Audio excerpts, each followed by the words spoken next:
Welcome once again to another episode of the Random Access Podcast, brought to you by rapodcast.net. This is episode 875, recorded live on July 25th, 2026. And here are your hosts. The man who didn't have to worry about any birthdays this week, Dave Play. That is correct. And the man who is finally done with them for a few months. Yay! Andy Lowe. Hi. For a few months. For a few months, yes. Kate's next, right? In December. Yeah. But we had Isaac's party on Sunday. Uh-huh. Then Megan's actual birthday was on Wednesday. Uh-huh. And then her friend's party was on Saturday, today. So, all done. So, I mean, you're done with, like, your kids' birthdays, but, like, yes. There are other birthdays throughout the year, I presume. Yes, but I don't have to plan them and, help execute on them. Execute on them. To show up. Yes. Maybe drop off the kids if you're lucky. We're starting to get to the age on that where some of the parents are like, hey, do I need to stick around? And be like, yeah, no, just come back in 2 hours. We'll have your child here. Yep. We'll fill them full of candy and cake and sugar. And then they're all yours. Yep. But nope, we are done. Did that last party. Yay. Yep. Then I get a nice week. I was going to say a week break, but actually, no, I do get a week break. Oh my gosh, this work project. So you'll love this part. So that's never a good entrance. Yeah. Hardware install. Uh-huh. For a state agency. Uh-huh. They sent the hardware to be tested by the testing group, installed it, ran fine, no problems whatsoever. So then they said, okay, cool, we'll order 500 more of those for the first round of installs. Get the whole schedule set up. We are the first region to do the installs. Mm-hmm. Hate going first, but it is what it is. Last week, we start doing the installs. Get 13 vehicles done in a week. It wasn't too bad. So like 2.5 a day? Yes. Just the 5 days, I don't presume. 4 days. We do 4 10s. 4 days. Okay. So like 3 a day. Yes. So, we get them through there. We're getting the process down. We're getting it learning. No problem. We get those done. The one that I'm technically in charge of had 34 vehicles. Mm-hmm. We had scheduled 2 weeks for it. Started on Monday. And over the weekend, started hearing that the equipment wasn't working. It was not connecting to the internet. Uh-oh. And they got the manufacturer on the phone and said, hey, we got a problem. And they're like, okay, we'll get back to you. And they're just like, no. You need to. Nope, that's not how this works. That's not how this works. We're doing installs as we speak. You need to be on the phone this afternoon with an answer. Yeah. First answer was, oh, there were some modifications from the test one that we sent you to the mass-produced ones that we delivered. They changed from the certified test hardware and did not tell anybody. That's not great. No. So you put in uncertified things. Yes, which we started having problems on Monday. Halfway through Tuesday, we said, F this, and stopped the installs. We still had other things to install as well, like other equipment. And we had to do some radio upgrades and that sort of stuff there. So we were still working. We were still going through all 30 of the vehicles. But the major component of this whole install procedure was a hard stop. Definitely. And someone is getting like sued for breach of contract. That's what we were saying. It's like we jumped on to the Zoom meeting with the manufacturer because we had time, and we wanted to know what we were doing. And it was ridiculous when the project manager on our side said, okay, guys, floor is yours. Let us know. and silence for 30 seconds. And he's like, okay, well, moving on. And it's just like they didn't have a plan. They didn't have an answer. They didn't have what they were doing. So I guess on Friday, because I did Monday through Thursday, we just stopped the installs completely. But the ones we did the previous week, one of my coworkers had to literally go and uninstall all the new hardware, that the 13 installs that we did last week, and replace it with the older hardware, which also included, because they changed the size of the power connector. Oh no. So we cut all the old power connectors out because they wouldn't fit, and put the new ones in, and tossed all the old ones because it was scrap. And then I get a call on Thursday about 4:00, right before I'm basically done for the week, going, hey, do we have any extra of the old power cables? And I was like, I thought this might happen because they wanted me to try and do one of those on Wednesday. So I found all of our spare old power cables and I threw them in the trailer with all the old equipment that we kept on hand, because we thought we should probably hold on to the old equipment until they tell us what to do. And Good thing you did. Yeah, then he had to take our trailer full of all our equipment, drive it down to the other location, and undo everything that we had done the previous week. The good news is, though, we got through all 30 of my vehicles this week.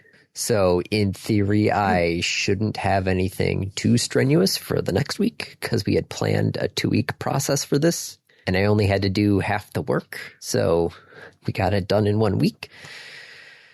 That, or I'll probably find out on Monday that I'm going to have to go back and undo the Monday and Tuesday cars that we did. So it's just so ridiculous. Also, I'm drinking, the number you picked, by the way, was the Mug Howler. Let me get the actual name of this thing. Mug Floats Vanilla Howler, which is Mug's dirty root beer sort of thing, I guess. I don't know. Okay. You know what the surprising flavor I got? Because I think this is supposed to be like, a root beer float. The aftertaste that I get tastes like buttered popcorn. That doesn't sound great. I know. I was like, buttered pop, and I went and I as I'm searching this, I find, a Reddit just thread about it, and other people are like, is somebody else tasting butter with this? And I'm just like, oh, no, yep, I'm not alone on this. That sounds really gross. Yeah. And of course the buttered popcorn jelly beans are like one of my least favorite. Yeah. Well, if you want to know what it tastes like if you'd put those in a root beer. I do not. Yeah, nope. This is weird. What? And I mean, I've been having a lot of artificially flavored stuff for the past week. There's still a dozen cupcakes on our kitchen counter. Okay. I have to ask, how dense is the sprinkle on the cupcake? Not very dense. There's a couple. These ones were from the place that we went to for the birthday parties. So there's just a couple of sprinkles on there, just not, and the kids didn't want extra sprinkles or anything. So they're growing up. I know. I grabbed some from Meijer for my birthday because they wanted to get donuts for my birthday in the morning, but I woke up super early before anybody else, and I'm like, I'm up, I'm sitting here, and I'm like, you know what? I'll go get donuts for everybody. And while I'm there, I'm sitting there going like, oh shoot, we didn't actually get any cupcakes for my birthday. Nope. So I went and got the cupcakes and the donuents and a couple other things. Fix. Yep. But after a while, Megan's like, yeah, I'm done with these donuts. Can I get different donuts for my different cupcakes for my birthday? And I'm just like, yes, we can. Oh, it's cupcakes and sugars. So how's your week been, Dave? less eventful than yours, I think. We had I had work and staff meeting at work and more work and not much else going on this week. Pathfinder was a lot of fun. We're starting a new campaign, so rolling new characters and coming up with character concepts. But yeah, beyond that, not much. At least not much I can talk about. Yeah. Did you watch the latest Game Changer? The Count the Rice? Yes, Count the Rice. I did watch Count the Rice. Okay. You played Count the Rice. And did the best, and here's what she has to say. If he did the worst, and he has to go away. Bye-bye. Yeah, so you watched the whole thing? Yeah, that... In my head, I was sitting there thinking of, like, I remember I've watched a bunch of the behind-the-scenes stuff there, and in my head, I'm just going, like, they keep on coming up with ideas. I'm like, what if there's in my head, I'm trying to think of, like, other ideas that I could, would be interesting game changers, and one of the ones I had thought of just recently was, like, what if the only way to win the game is to not play, or the only way to win the game is to lose? And then this one comes out. It makes me wonder if they designed this one with the intent of having Brennan on. Oh. Because the only way to win was to lose all of the things. Yep. Everyone started at the top, but then you had to get all the way to the bottom. Yep. And then you had to win your way back up again. But at that point, yeah. So yes, we did watch Game Changer. I love it. Also watched Jetlag this week and watched the season finale of their Claim the States. I still need to watch that, but this one was pretty good. I'd actually recommend watching this one. This is a good season.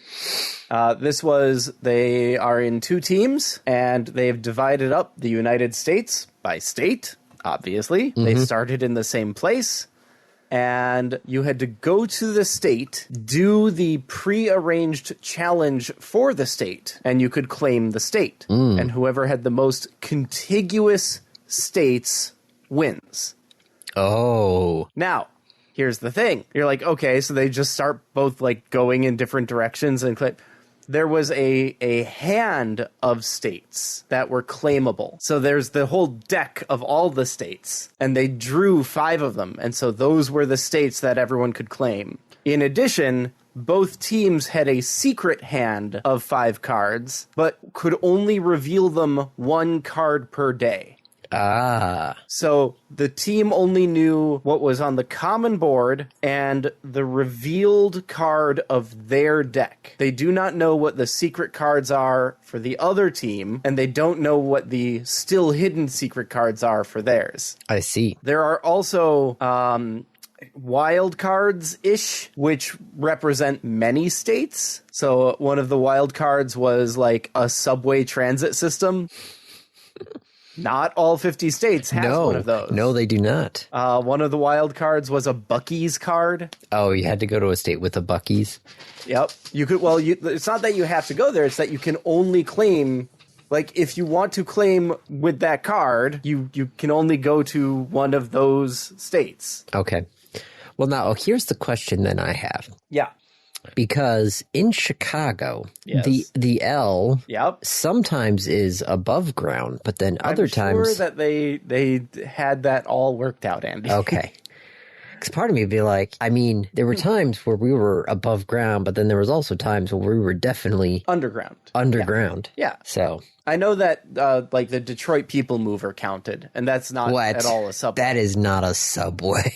I think it had to do with, like, trains in a city. Okay, but then... I don't think it was actually Subway. I don't remember what the name of it was. Okay. But it was a very interesting season, very interesting challenge. Highly recommended. All right. And it's a good one to get, like, into jet lag. Excuse me. Woo, yawning. Well, it is... What, 11 o'clock? Come on. I know. Now, what is amusing to me is we were just talking about recording, and, like, next week we can record, and the week after we can't because we'll be in Manistee. Might not be able to record next week. Oh. Okay. There's a concert on Saturday night. Is it Weird Al? It's Bit Brigade. Oh, okay. So remember, Weird Al was in the area. I just didn't remember if... Yeah, he's touring around still. Yeah. But Bit Brigade is playing Mega Man X. Ah. And, like, that's awesome. Like, that sounds really fun. All right. So I might do that. I'll let you know. I mean, I don't want to stop you from having fun. That'd be that would just be mean. Yeah. I mean, I have fun with you. Yes. But you aren't a live band playing back for a speedrunner who is currently speedrunning Mega Man X. Ah. No, but I do have video game topics that could bring us there because I saw something here that says Amazon is adding Luna to the Prime Video app. He's adding what? Luna. So Luna is the new name for Amazon's Prime gaming stuff, right? Okay. Yes. I think I remember this. You can now, in the US and the UK, access Luna through the Prime Video app. I think, if it's just with Fire TVs. But Amazon wants to integrate their gaming more into their whole Prime Video ecosystem. Didn't they they bought Twitch for that? So what are they trying to do with Fire TV in the US and the UK? Part of me thought, I was like, okay, so if I've got the Chromecast and I've got the Prime Video app on there, does that mean I could actually play things easily on the TV? But I guess I'd know because I've got the Chromecast and not the Fire TV. The Fire Stick. Yep. Does the Fire Stick act as a Chromecast? Yes. So, like, if I have my phone, I can cast to the Fire Stick? I do believe so. I don't know. I've always had Chromecasts, so... Have you played Mecha Chameleon?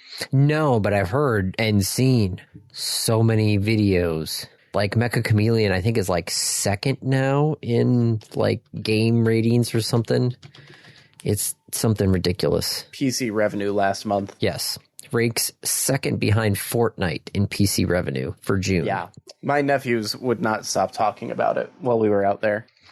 Have you seen people 3D printing the Mecha Chameleon, like, figures? They're just blobs. No, they're little people. I know they're people, but they're just like generic people. But people have been 3D printing them and then putting them in places. Oh, okay, that's good. And, like, hiding them. That's actually good. Especially the people who have the multicolor 3D printers who have been, like, 3D printing them in the colors of the thing that they're hiding them against. Yeah. It's a fad. Yes. Right? It's a fad game. It will disappear soon-ish. But it's still really funny. Yeah, no, I've seen so many videos about that. Some of them are smart. Some of them you're just like, oh, I feel like this was designed just to, for the views. And it's just like, no, this would not happen in a normal match. Like what they're doing? Or? Yeah, what they're doing and how it's working. It's just like, no, you guys set this up because you thought, hey, this would be pretty funny. Oh, well, probably. Yeah. Can't really blame them. No. So I think in theory, I might be able to, according to this, I might be able to side load the Fire TV app into my Chromecast and possibly do it that way. Huh. I haven't thought about side loading onto a Chromecast because, I have a Chromecast in the basement that's just flat out no longer supported. Yeah. I mean, it's an Android device, so you should be able to just... Is it? Yeah. The old Chromecast. Well, the old Chromecast, I don't know. I just know I don't think the old Chromecast is an Android device. I know mine is still an Android device because I could still, to do they had the settings and the systems and the about and it was the same settings menu that's on my phone, so it was a little weird to, be able to go around the back end a little bit with that. And it's just like, oh, okay, I can enable developer options on this thing. Okay. Neat. What an age we live in, Andy. Mm-hmm. I was thinking, by the way, total side tangent. You remember, the manufacturing triad, the you can do it good, fast, or cheap, pick two of them? Yep. Do you feel like Enshittification has turned that into pick one of them? Oh, Like nowadays, used to be you could do it good, fast, and cheap, pick two. Now it's you can do it good, fast, or cheap, pick one. I could sort of see that. There have been times where like I would try and I picked up some electronics, and then, you know, they were cheap electronics and they took forever to actually get here, and you know what? They were crap. So yes, I did not have the fast part. I got the cheap, and I thought I was going to get the good. I did not. Right. I mean, I was just actually thinking about this because I was doing some laundry today, that my washing machine that came with the house, I may or may not be older than me. It would be a neck and neck race. I'd actually have to look it up because the model number does say something late 80s, early 90s. So it would be close, if not ahead of me. But that thing it's a beast. It has one job to do, and it does it well. And I don't have to worry about electronic circuit boards or, you know, any sort of, you know, weakened parts. It's a workhorse and it works, and I really don't want to get rid of it if anything happens to it. I mean, if anything happens to it, I probably could actually fix it myself if Maytag still, you know, carries the parts. But it was just like yeah. You can open up your laundry machine. There should be a manufacturing tag in there. Yeah, no, I think if I remember, no, it was on the dryer side where I actually, it wasn't working, and I unscrewed the top part and I lifted it up, and there was a full schematic printed right there of all the electronics for my dryer, like schematic just right there in my face. And I'm like, okay, yep, I can follow this and tell exactly, oh, it's just this switch that's a problem. Okay, it's a switch. I got to do that too, except mine was where like it was going straight to the control board, and I was like, well, there's all the things on the control board look fine, so time for a new washer dryer. That's what that happened with our Samsung refrigerator. Refrigerator was working fine. The control board went out. Yep. And the one control board controlled the lights and controlled the temperature.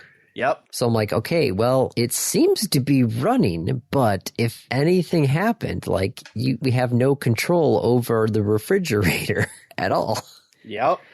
And the lights wouldn't turn on either. So you open up the refrigerator door and the light doesn't turn on. It's like, well, this sucks. Fridges are dark. Yes. That sounds awful. Yeah. So we were like, okay, well, I can try and spend, because I looked at the Samsung website. It's like, okay, I could try and spend like the $600 for this new control board. Or did they not even? No, it was a used one because they didn't even make that version of the control board anymore. So like, okay, I try buying a used one and maybe move this along, or we just get a new refrigerator. That's what we had to do. Let's see, our cooktop is older than me. The hood that came with the cooktop is older than me. Washer and dryer are pretty old. Our TV is from I think our TV is almost 25 years, might be 25 years old now. The 43-inch we picked up at Target on Black Friday. That's going strong. It's kind of good because it actually has more than just HDMI inputs into it. Mm-hmm. So I've got the RCA inputs. I've got the the YB, whatever the other one is, the PB. The component. The component, yes. That's been so long since I've had to deal with that sort of stuff. Yeah. It's got a couple of HDMIs. It's got a VGA input into it. So many things I could plug into that TV that I wouldn't be able to plug into a modern TV unless I had the right adapters. But that's going fine, and it's just like, okay, just keep going, especially with prices now. Speaking of, Chromecast and everything, Roku just announced that they are increasing the prices of the Roku boxes. Oh. All the prices are now going to be up $50. Oh, sorry. The top of the line one, the Roku Ultra, is $150 now, up from $100. And the basic Roku streaming stick is now at 40 instead of 30. I got to experience Roku when I was in Copenhagen. One of the people who we were spending time with had one. It works good. Yeah. It works good. No, my sister uses the Roku stuff for her things. Turns like any TV into a smart TV. Yep. I mean, it's like the new Chromecast that we have here. Not the old one, but the Google Chromecast with Android TV or whatever they call it. Yeah. Like I saw the Roku and then this one, it's like, okay, so Google's like, oh yeah, no, we should probably do something like this and like the Apple TV as well. Yeah. But now they're raising the price. Yep. We didn't talk about Plex raising their price. We probably should have mentioned that. That was a couple weeks ago. I mean, I'm staring at my Plex media server running right now in the background. Yeah. But I don't pay anything for that. Did you buy a lifetime Plex subscription thingy? No, I just ran a Plex media server so I could run stuff from here to but if my you Chromecast. want to do stuff where like you run it and can access it from outside of your network, you need a Plex subscription. Oh, okay. So like I can't log it. You can't invite me. No. If I go to Plex, you can't invite me to like view your library. No.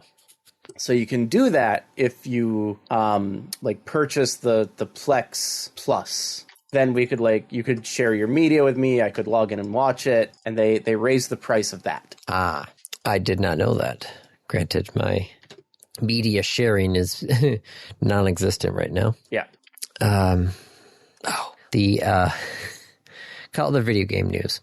Sure. Xbox insiders can start testing Xbox streaming games for free with ads. Oh. So they're ads.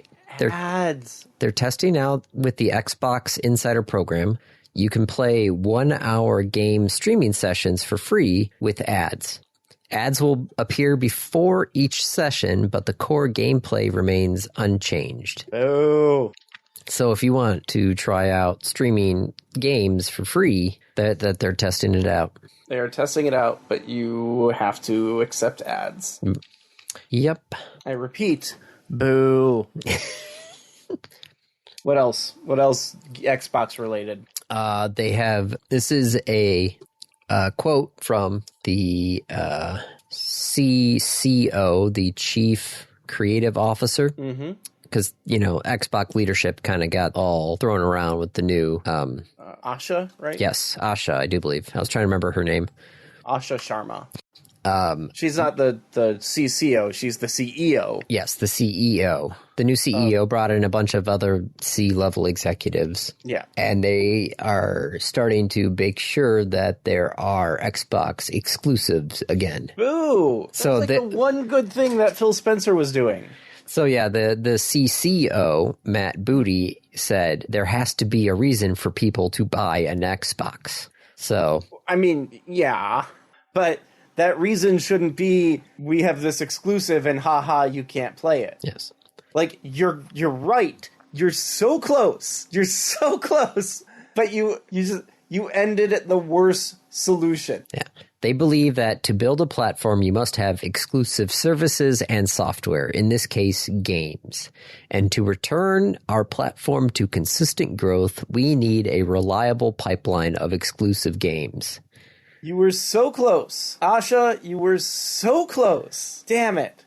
And I do believe this was the same, you want people to buy the Xbox, the same Xbox that you have increased the prices of multiple times. The same Xbox where your like product line has gotten so diluted and bad.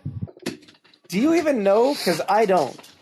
What the line of Xboxes are right now in relative price point and capability? No, I don't.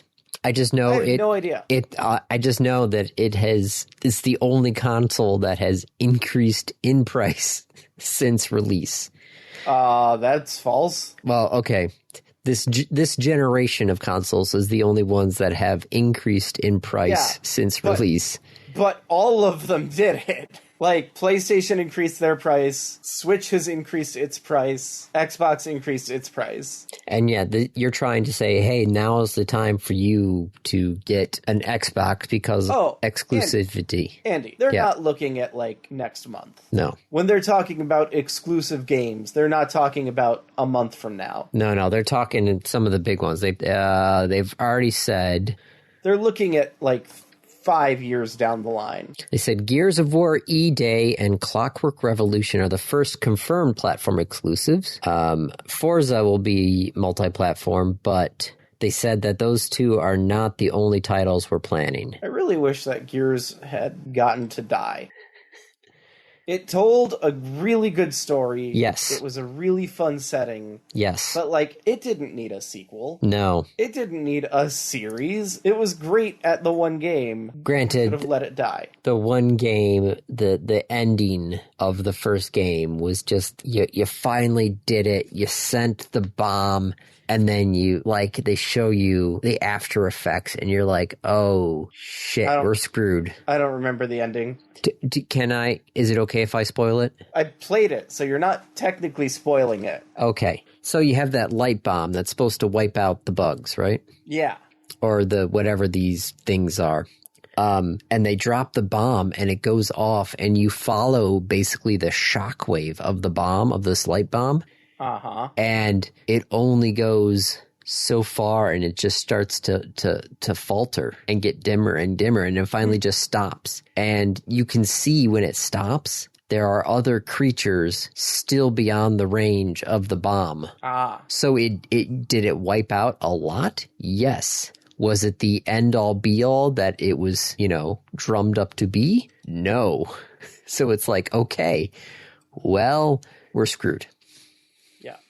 It was one of those times where it was the non-Hollywood ending. And I was like, okay. And, like, that would have been great. We should have just left it there. Yep. Like, yep, the world's over. Yep. You tried, but the gears of war are just still churning on. This was not the end that you wanted it to be. It will still go on. Yeah. I'm a little disappointed in this concept of, like, revitalizing the exclusivity. Yep. Because part of me is like, okay, it's an exclusive, then I'm not going to play it. Nothing is driving me to want a game bad enough to purchase a console for it. I mean, Nintendo's gotten me pretty close a couple times, and to be honest, why I bought the Switch was... I know, there are some games that Isaac has seen that are Switch and Switch 2 exclusives, and I'm just like, but I don't really, and like even now I'm like, well, I definitely, after the price increase, don't want to spend money on that. Andy, you got to get it before they raise the price again. Buy the dip.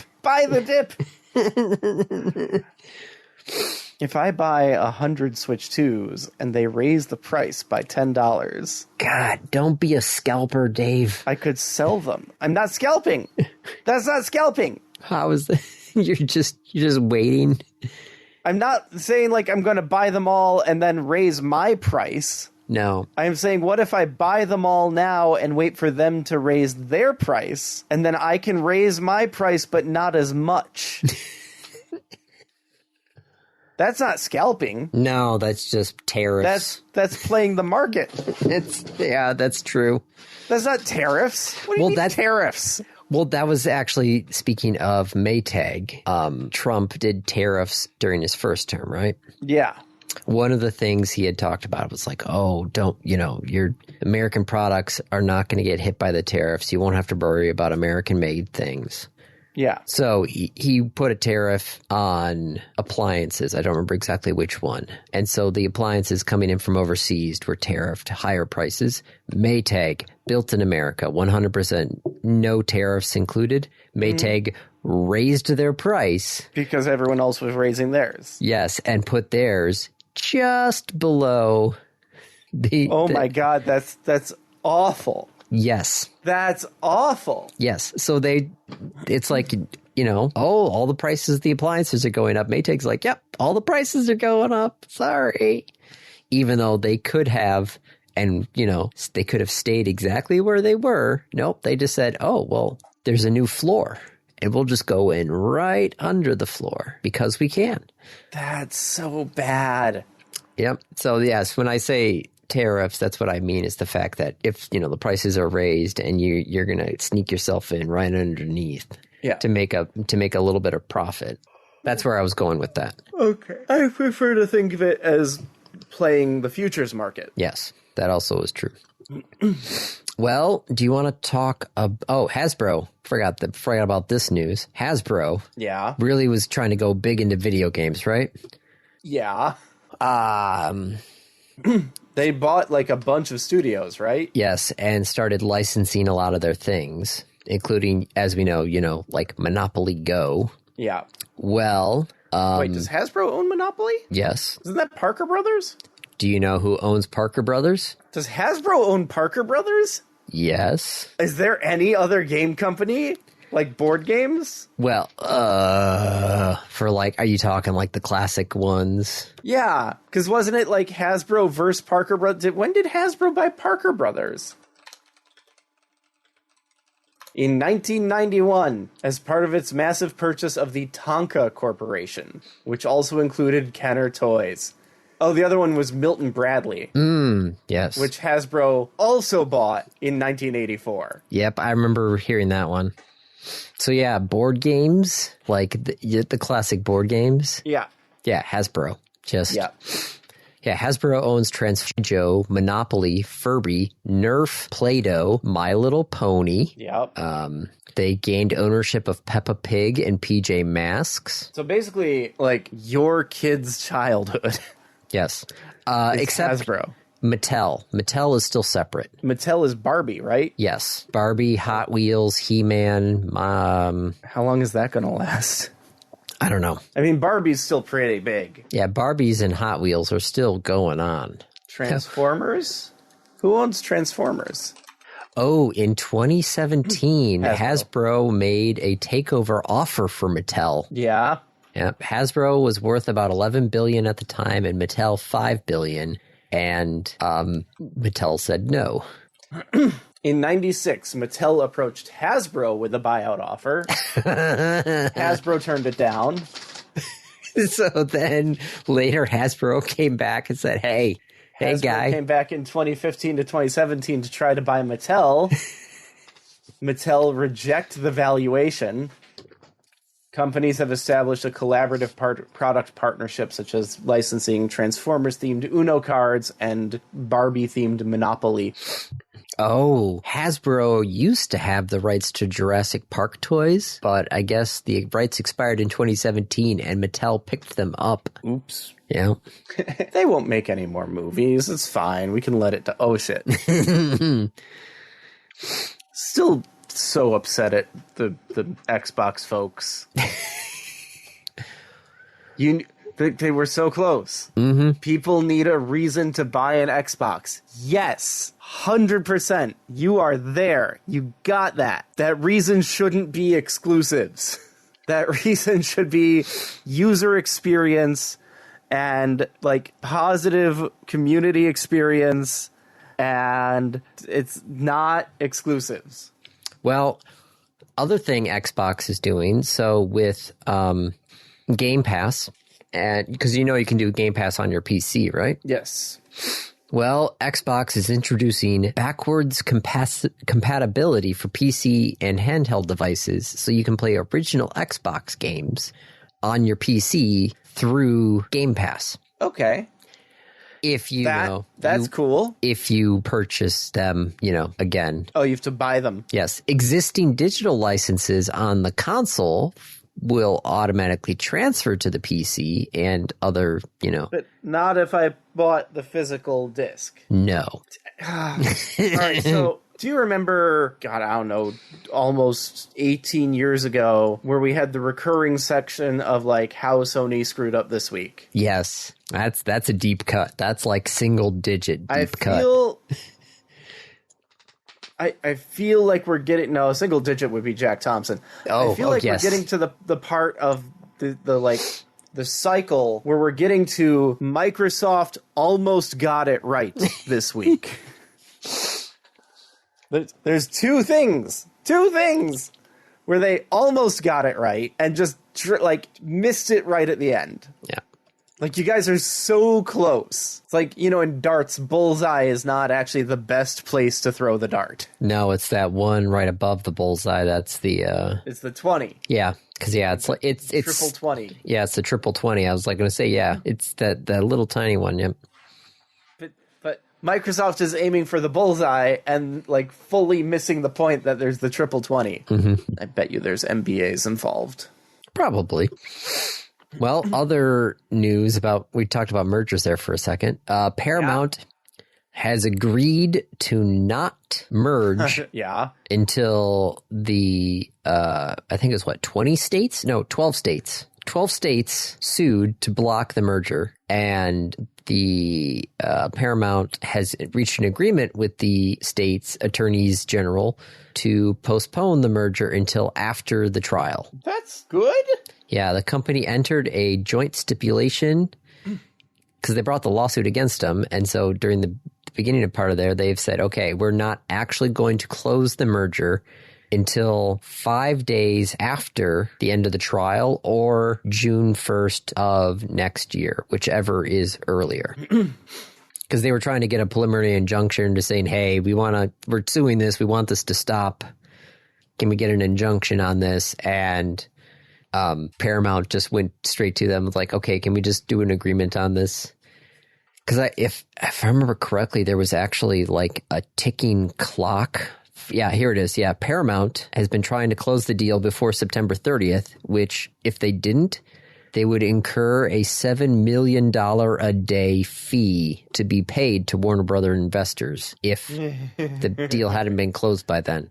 $7 million? $7 million a day they would have to pay if they hadn't closed the merger by the end of September. Here's the thing. That sounds like a lot of money. But yes, this is Paramount we're talking about.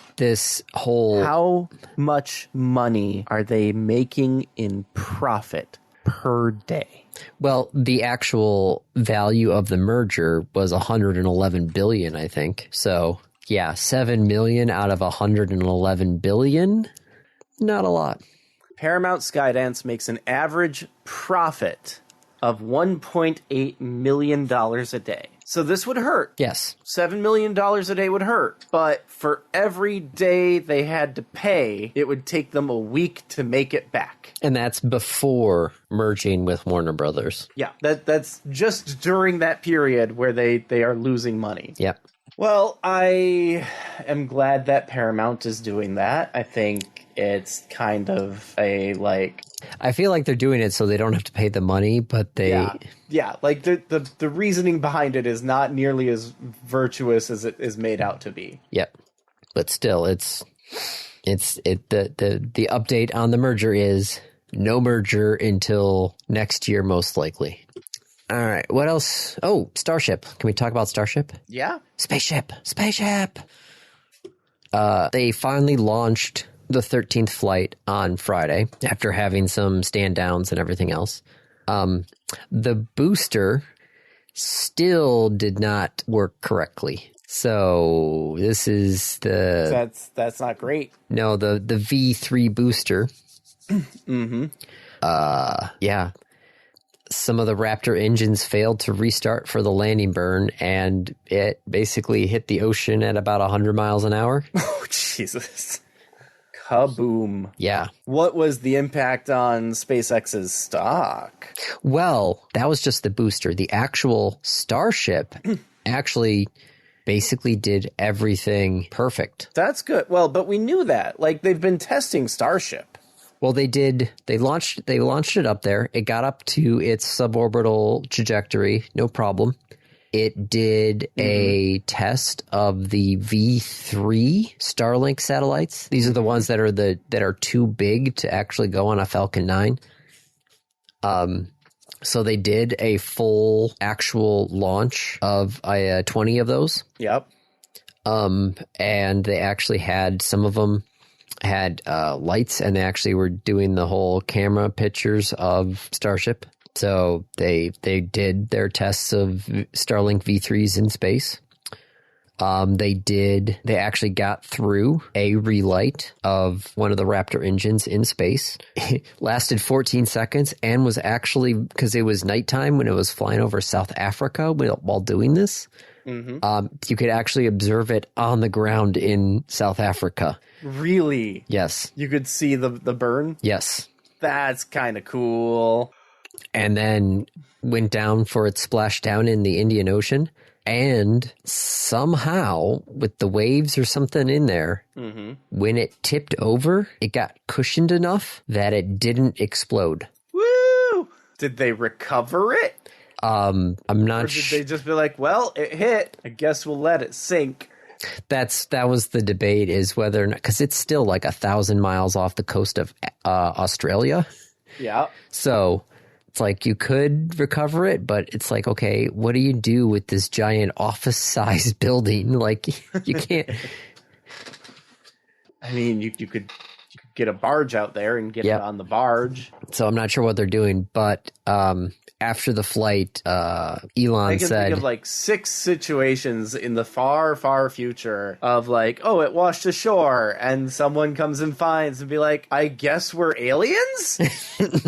There's a fucking rocket ship here. Was this ours? but it also landed with the heat shield pointed up. So, perfect because they were always like, okay, like you had the videos of it going through the atmosphere and you have an idea of what it was going on and you get the telemetry data. But this time, like, it was intact in the ocean, lying with all the tiles pointing up. It's just like you could see exactly where there were broken tiles and you could see all the streaks and where they exactly went to.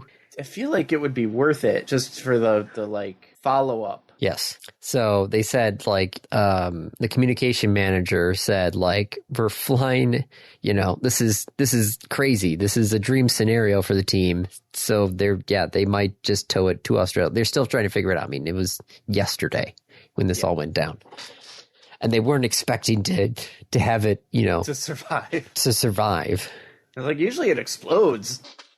Didn't explode this time, so let's figure it out. But Elon said that unless they discover any sort of problems after mission data review, they will actually attempt to catch Starship with the tower on the next flight. Nice. So that'll be cool. Yes. Other news of something that won't die, okay, even though people keep trying to get it to die, is the A10 Warthog. Ah, the Warthog. Nice. There's a new bill to continue using the Warthog and keeping it in service, because they've been trying to phase this thing out for years, but can't, because there's nothing to replace it, because it's just still so incredibly effective for what it does. So they made the bolstering recognition, resurgence, retention, and remembrance of the Thunderbolt. Because technically it's the A10 Warthog Thunderbolt. Yes. Which is an acronym for BRRT. Which is... If you've watched any of the videos of the Warthog as it fires its ridiculous gun, that's the sound it makes. Yep. Oh, somebody... It's one of those times where somebody made the acronym and then tried to figure out what... Yeah, well, it's called a backronym. Backronym, that's what it is, okay. Yeah.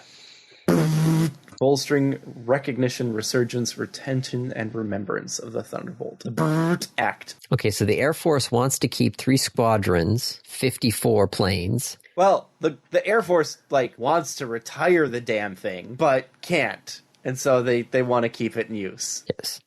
Going to remain in service until 2030, it says here. Yeah.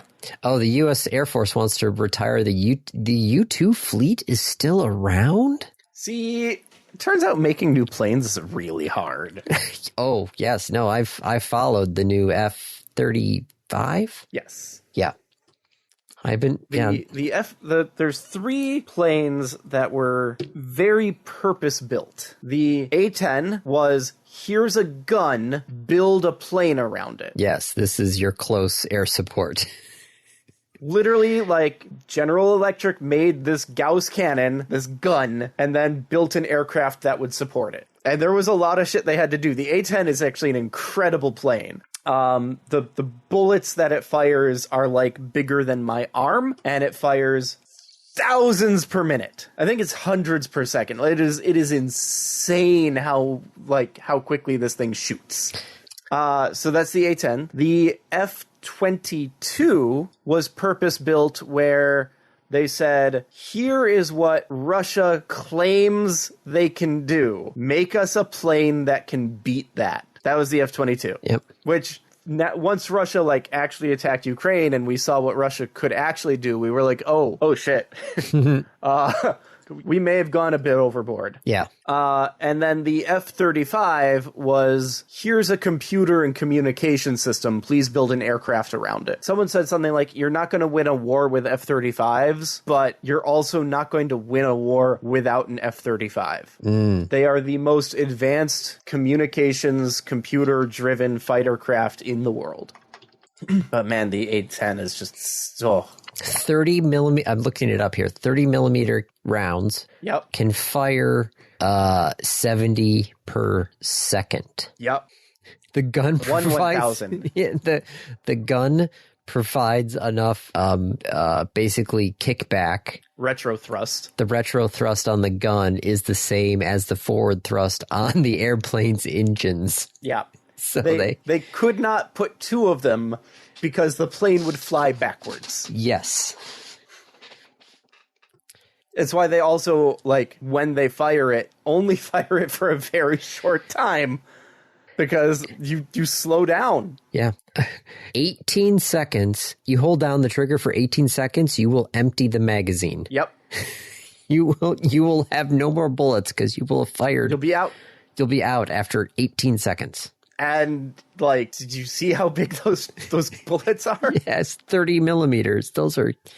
Did you see what they do? Because I think with the A-10, the bullets have shells. Yes, they But do. did you see what they do with the shells? No, what do they do with the shells? They don't eject the shells. They store them in the plane. Oh my goodness. Instead, the empty casings are cycled back into the internal drum to maintain the plane's center of gravity. Oh, yeah, because, if you have that much weight, suddenly gone. They can fire the shells so quickly. They can fire the bullets so quickly. If they ejected the shells, it would change where the plane's center of mass was. All right. How are we doing on time? We could probably hit the randoms if you want. Unless there's something else on this list here that is interesting. I mean, OpenAI blaming AI for attacking Another AI company. Hugging Face. Yeah, they said it acted on its own too, and it's just like, wait, what did you, how did you, what, how? The guys from Hugging Face said... Stop for a little while, just for a little while. Not do any more research and development on this stuff, and just, do a lot of research, but not any more development on it, and just, figure out a few things first. Yes, the intrusion was caused by a combination of its AI models, including their newest released GPT. The AI used stolen credentials and discovered a previously unknown vulnerability to access the other servers. It went to extreme lengths to achieve a rather narrow testing goal and found ways to gain access to secret information that it could use to cheat the evaluation. Yep. Oh, it's small hacks like this that are real dangerous because people don't think about them too bad. Yeah. But, you don't know what the AI's dropped onto Hugging Face's servers. Do you know how many people download models off of Hugging Face every day? I have no idea. Probably a lot. Millions. Thousands, tens of thousands to millions. I still don't understand how they, what were they trying to do with this model that it went off on its own and... Tests, probably. Models don't like to lose in their tests. Well, yeah, because that's their goal. Trained. Yeah, they've been trained, yeah. So they've often been caught cheating at tests, and then when they're told don't cheat anymore, they continue to cheat. So ridiculous. Anything else to talk about? I think I'm good. Okay. Well, let me hit the randoms. It is my review. Mm-hmm. And I am a fan of, there are free games, lots of places, right? Yeah.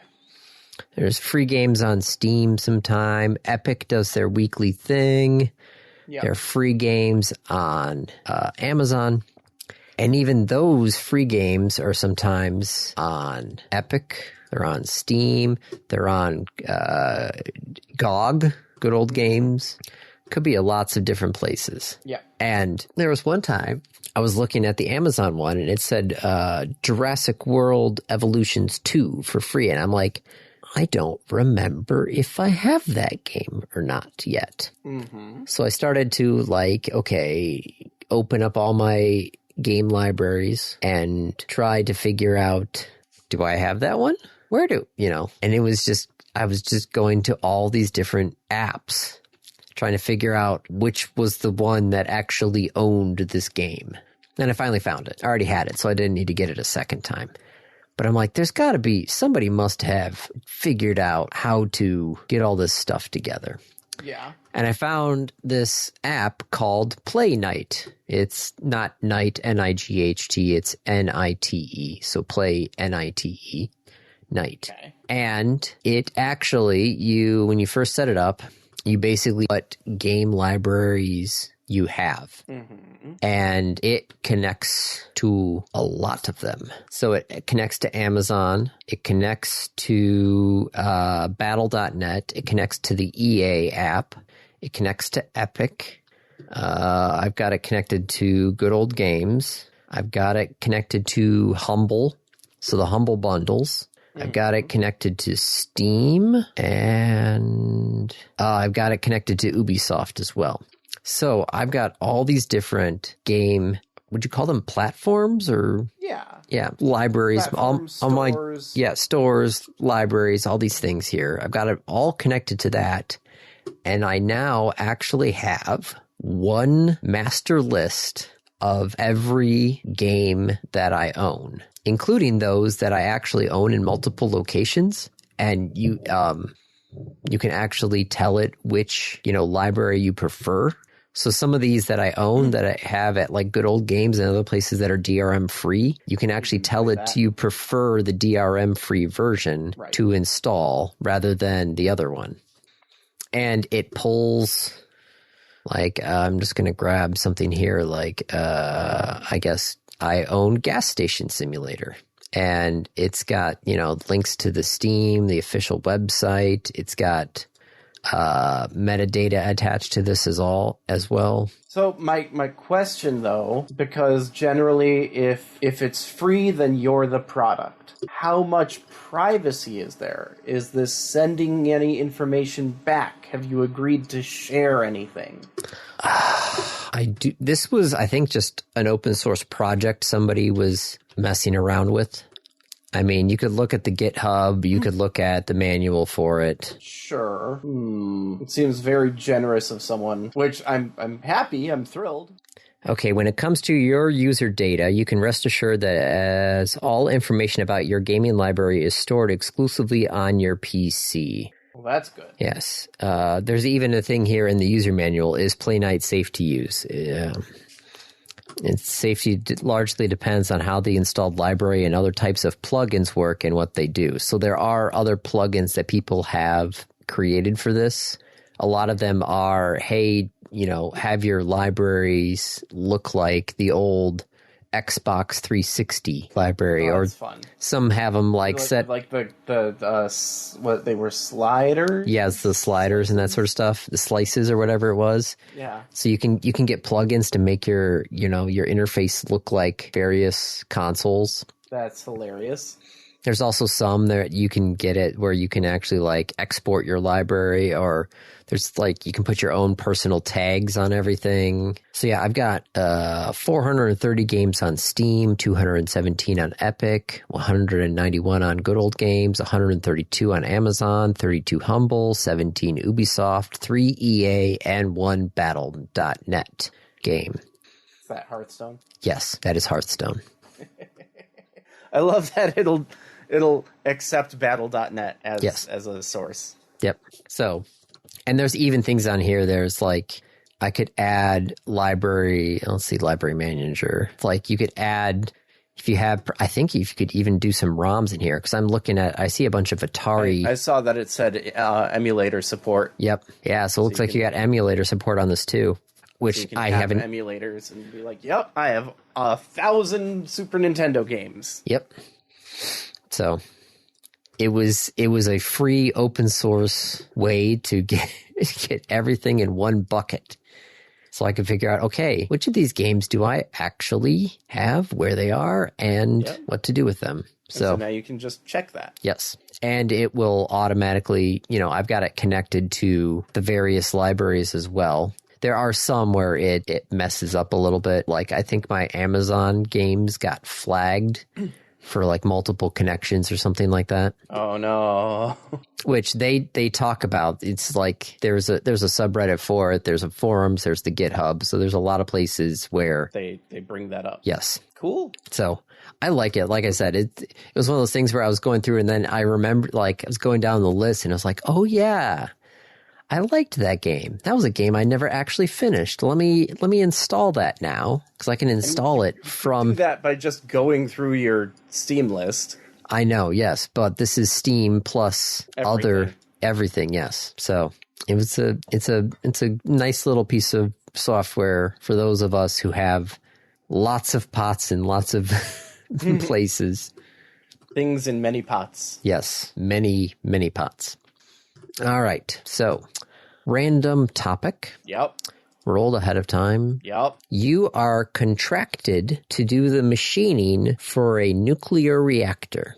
You can only get Harbor Freight brand gauge blocks. Will you still build the reactor or stop because of safety concerns? I am stopping because of safety concerns, not because I'm using Harbor Freight gauge blocks, but because I have been tasked with building a nuclear reactor.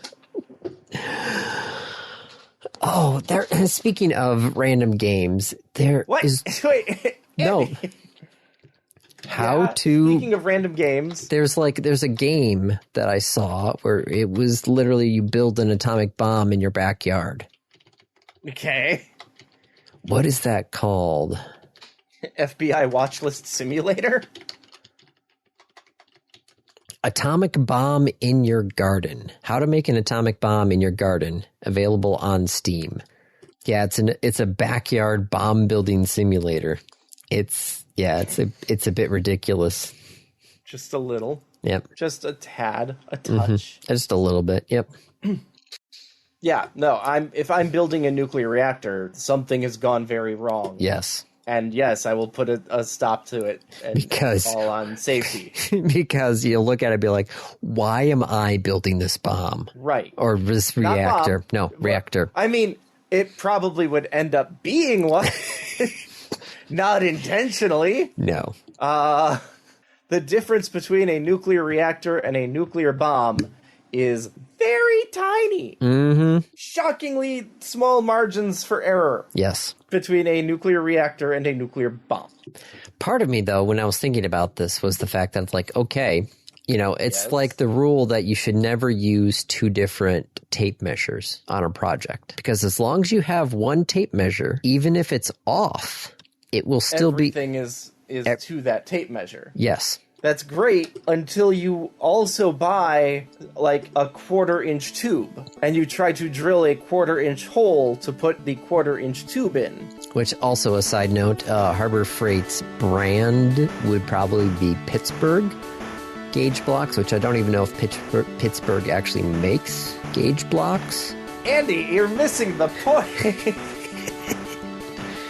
Let's see. You're hitting the bike shed problem. The what? The bike shed problem? Have you not heard of the bike shed problem? No. Also known as the law of triviality. People spend too much time on small, minor details and very little time on big, hard problems. Fittingly, because it came from a committee's deliberations on an atomic reactor, contrasting it to deliberations on a bike shed. Time spent on any item of the agenda will be in inverse proportion to the sum of the money involved. No, I don't care about Harbor Freight's tools. I'm not building a nuclear reactor.